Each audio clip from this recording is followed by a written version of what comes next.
Hello mates, welcome to Budgie Keat Gaming. I'm Finley. Today we're celebrating Super Mario Strikers turning 20 years old, along with it being released on the Nintendo GameCube Classics on the Nintendo Switch 2. I know it technically doesn't turn 20 for a few more months, but you know what? We're close enough.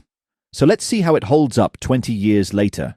If you'd like to help a cheeky little budgie out, please hit that like button, subscribe button, and notification bell. So, you know when I release new content. Alright now, this is a very arcadey game with chaotic matches always guaranteed, even on the easiest difficulty.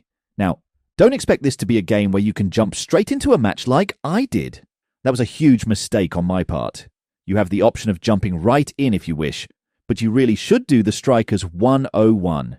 It'll only take you 10 to 15 minutes tops, and will let you know everything you need to know from a gameplay standpoint.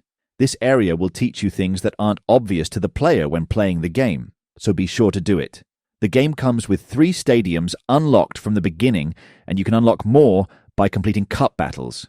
There are a total of 4 cup battles, and you unlock a new stadium once you complete each cup, for a total of 7 stadiums. From what I could tell, none of the stadiums did anything different from one another, but some of them look way cooler than others, so you will still have favorites based on the way they look. There is also 1 character to unlock. Yup, only 1. It's disappointing there is only 1, and it's also disappointing once you find out who the character is. The game gives you the option of using widescreen or the original 4:3 ratio. Luckily, the game looks great in widescreen mode, especially considering widescreen isn't the ratio most GameCube games were designed for. Oddly enough, the menus look a bit pixelated, but the actual gameplay looks fantastic, especially for a 20-year-old game. It looks great and runs well in both docked and handheld mode. I managed to get 3 hours of playtime in handheld mode before my Switch 2 gave me the 15% battery life warning. I didn't run into any performance issues while playing, with the exception of load times feeling a little long when starting a match. This might not be a problem for people who play longer matches, but when you play multiple 2-minute matches, it gets a little annoying. Keep in mind it's not awful, it just seems longer than it should be. The game offers a decent amount of gameplay options, such as difficulty level, match time, which ranges from 2 to 15 minutes, and if you want to enable or disable power-ups, Super Strike, Rumble, and Bowser Attack. Bowser's attack got a little annoying, so I sometimes turned that off, but I was fine with leaving everything else on. Gameplay-wise, this game is a blast to play.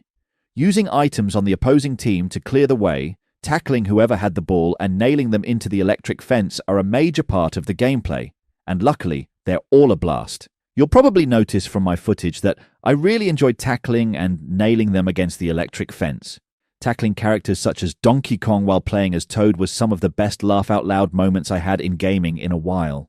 The screen often gets chaotic, especially around the goalkeepers, so much so that it is sometimes hard to understand exactly what is going on and who has the ball.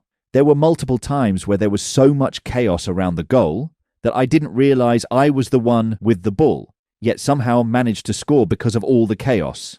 I feel like I should mention that some of these cups can be pretty difficult, especially the later cups.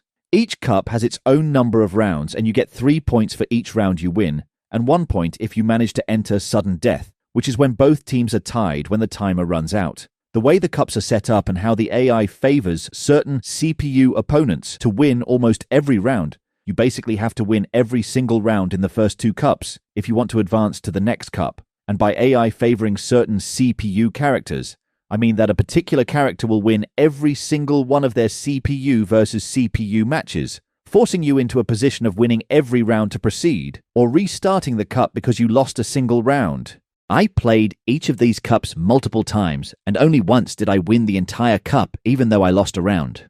Based on my experience, I'm assuming 9 times out of 10, you'll have to win every round in order to win the cup so you can advance to the next cup. Luckily, I didn't have any trouble with the last cup, and won every round my first try, but there are 8 rounds, which then leads to 3 rounds of elimination.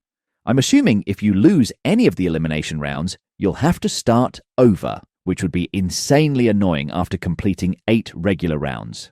Once you complete all 4 cups, you unlock a mode called Super Cup Battles, which is basically what you already did, just on a much harder difficulty.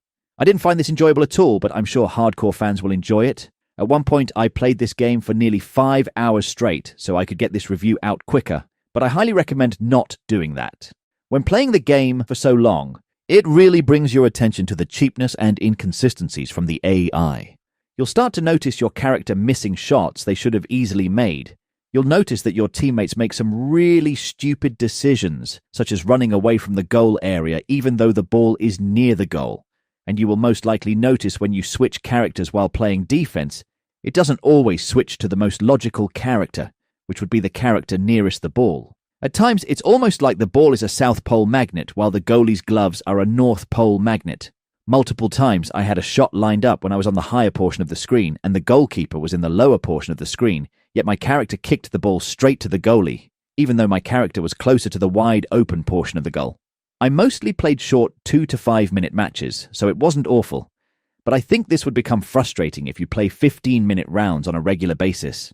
Because of this, Super Mario Strikers feels like it was made for a short and quick burst of play. For that reason alone, this game is perfect for on the go. Depending on the set length for each round, you can play anywhere between 2 to 15 rounds on a 30-minute lunch break. If that isn't the perfect pick up and play statistic, I don't know what is. Now keep in mind, this game is 20 years old, which is now 3 generations ago. So clearly, this game was going to have some issues, especially since it lacks many modern elements gamers have become accustomed to. Even when considering the issues this game has, it is still leaps and bounds better than anything FIFA has put out in a long time. I know it is an unfair comparison, since one is an arcade sports game, and the other is trying to be as realistic as possible. But Super Mario Strikers is far more fun, even though it is 20 years older than the most recent FIFA. Overall, I think Super Mario Strikers is a very enjoyable and a fantastic addition to the Nintendo Switch 2 online expansion pack. Is this a game that I'll be putting tons of hours into? Absolutely not. But it'll be perfect to pick up and play a few rounds when you're short on time. And honestly, it's great to have games like that, especially on a portable device like the Switch 2. All right now, are you planning on trying out Super Mario Strikers? If so, will this be your first time, or did you get to play it back on the GameCube? Either way, let me know down in the comments, and as always, see you in the next one. Take care, mates!